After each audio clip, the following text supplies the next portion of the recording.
Priviette, mes enfants, Priviette. Aujourd'hui, on va parler du rap russe. On va pas plutôt parler du rap russe en général. Le rap russe ne se différencie pas vraiment des autres styles de rap, à part la langue.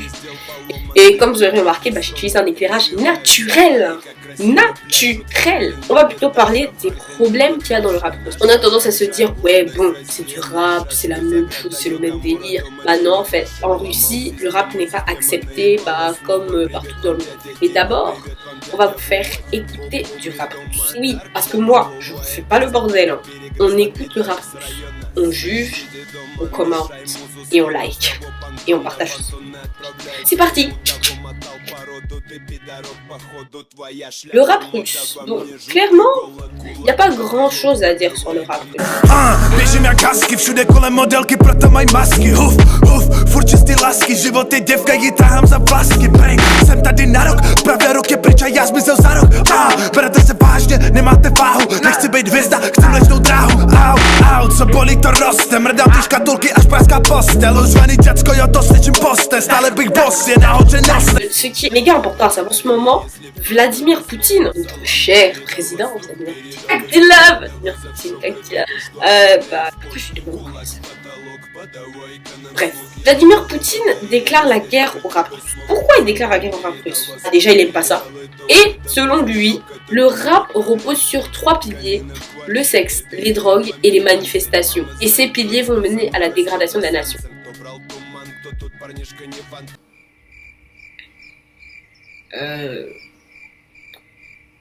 Je crois pas. Je sais pas. Après, peut-être c'est moi, hein, mais personnellement, quand j'écoute des chansons qui défendent, qui parlent, qui sont contre les manifestations, je vais prendre un exemple bête parce que je suis une fan de K-pop. Not Today de BTS, rap de Suga. No, not today. 언젠가 꽃천지겠지, but no, not today. 그때가 오늘은 아니지, no, no, not today. 아직은 죽기에는 더 그때. No, no, not today. No, no, no, not today. Est-ce que vous pensez clairement que ça parle de sexe, de drogue et de manifestation? Après, je ne juge pas, c'est Vladimir Poutine, c'est un vieux. Cet écho, donc le fait que le rap russe se développe, c'est un peu comme l'excellent film de Kirill Serebrennikov.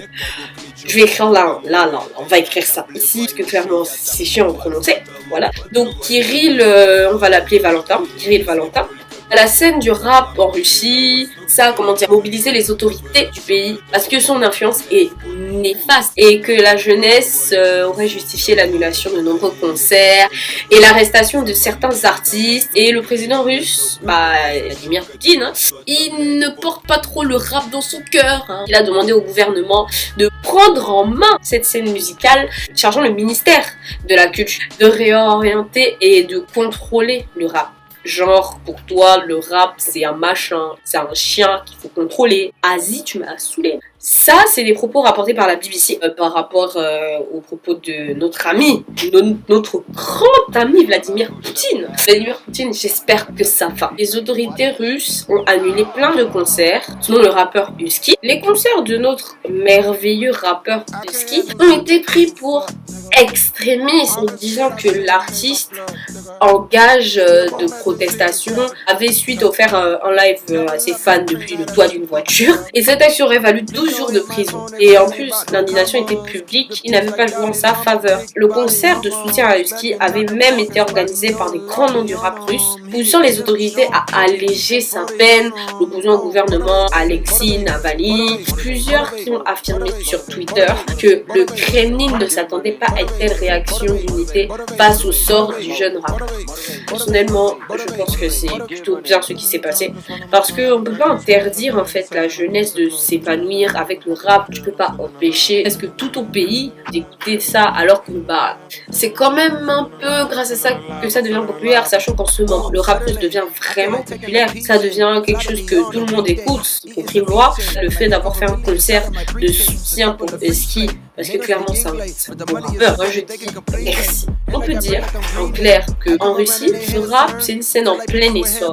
C'est une scène de plus en plus appréciée par la jeunesse russe. Et ces dernières années, le pays a vu s'élever une vague de jeunes artistes comme Husky, Face ou Oxymiron. On n'hésite pas à dénoncer la censure de l'ère soviétique sur les tracks qui cumulent des dizaines de millions de vues sur YouTube. Face à ces nouvelles mesures gouvernementales qui réduisent des rappeurs au silence, Oxymiron il avait déclaré récemment sur Instagram: on blâme les artistes parce que c'est plus simple que d'aborder les vrais problèmes.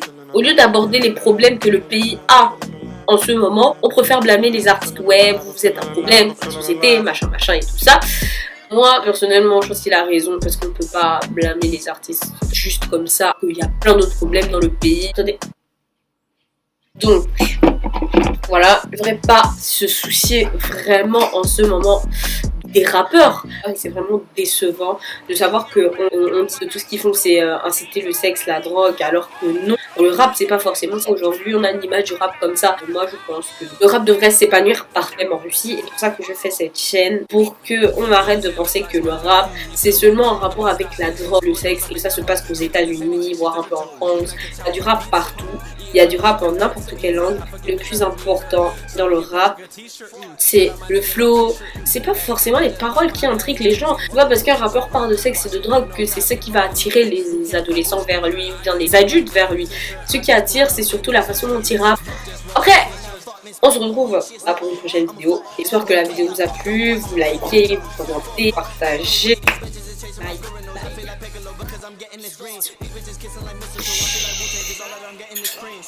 Ça marche pas. Au revoir.